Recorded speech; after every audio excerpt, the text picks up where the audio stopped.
Welcome to Creative Audit, everybody. My name is Caleb. First and foremost, I want to thank all of the people that have helped bring me to here and now. There are 11 guests that have been interviewed, 11 people have come onto the show before we've even launched, before I've even had the best idea, before I've even become good at this or having any understanding of what I'm doing. They have sat in this chair and decided to work through this with me, spent hours of their time. I can't thank all those people enough. Guys, this show is a work in progress. If you couldn't tell already, we are working through this thing. In fact, I'm not even going to put bumpers on either side of these episodes. What are bumpers? They're little points of context that just help encapsulate the episode and what you're listening to, and just a little frame to view things from and through. I don't have them finished. They're not done. I have no time to do them. Life has been happening over here. Lots of things. Let's leave it there and just say that enough has happened to prevent me from finishing this the way that I wanted to. But I'm going to keep publishing. I'm actually going to publish this work, these episodes, because I believe so much in keeping my word on what I said, regardless of how I arrive there. The homework's due. I'm going to turn it in. I didn't used to be that way, and I'm working through it. So thanks for coming along that journey with me. If I didn't say it enough, guys, my guests have been amazing. There are so many people coming up here, and I'm very excited to present with you and to show you. Guys, we have 10 weeks of content lined up here. We're going to release weekly, and weekly on Tuesdays, starting Tuesday the 9th. Today, if you're listening on launch day, amazing. You're amazing. On this show, I want to be sure that you have laughed a little bit and that you have left with hope.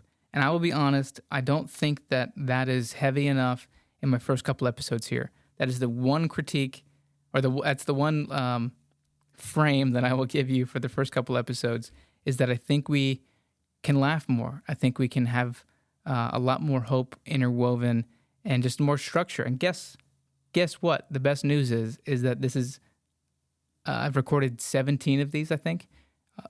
There's so many more coming. There's so much more life here. A friend of mine told me it's 100 episodes until you find your sauce. And it's like, then you have to refine the sauce, right? You can, that tastes different, but then you actually have to write down the recipe and work these things out. So we're a long way away from these things feeling like ours and feeling like the true embodiment of what we see and what I see and who I am and who these guests are. So thank you for being this early in this journey.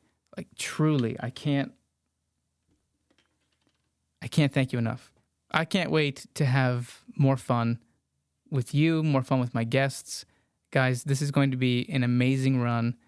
We're going to have affirming conversations, right? So who sits here is going to speak to a different audience member every single week, and it's going to mean something different to everybody. And I am so excited for the episodes that you skip over, because they're not for you, but then you find that one that is yours and that person is speaking to you. That's what I'm excited about. A little bit of self-promotion for you, so please excuse me, but I am very excited to share with you that I have a book coming out on August 6th. It's called Draw the Line. Here it is.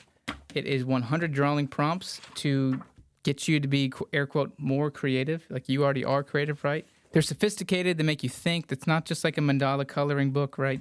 These are things that actually provoke and promote creativity through scientifically proven exercises and thought patterns and cadence and rhythm, flow, all these things. This book is designed to help you have creative breakthrough. I know that it works. I've been working through it myself. It's a really cool reflection to look at yourself and to see some of the dreams that you had a couple months ago and to see where you're at now. If for nothing else, you can run through this book a couple times a year and get different results. It's kind of astonishing. Not to toot my horn, right? Because it's not my book. These thoughts are not mine. I'm a vehicle delivering these things. Is kind of how I see it. So if that was intriguing enough, guys, it would mean so much to me to have you pre-order that book or order that book if you're watching after August 6th. This is how I keep this dream alive. If you don't mind, I'm going to read a couple sentences here of how to draw your line. This is why this book exists, right? All right. So back in elementary school art class, think 4th, 5th grade level, all the students are instructed to draw an apple, and one is given as reference. The students with more natural ability and more practice draw a more true-to-life apple. The teacher believes that all the apples are beautiful and lets students know this, and proceeds to hang all the works in the hallway. The drawings are accompanied by the students' names, and everyone is happy. Not so fast. The entire school now has an opportunity to judge the drawings and the individuals who drew them. The worst and the best drawer are quickly perceived by the students. As the drawings are removed from their context and intent, the students with unrefined pencil marks but bodies full of creative energy begin collecting evidence for their inability to draw. Without proper guidance, they will accept their inability to draw as an inability to be creative. Why is this true? There's so many more things here, so let's not break in.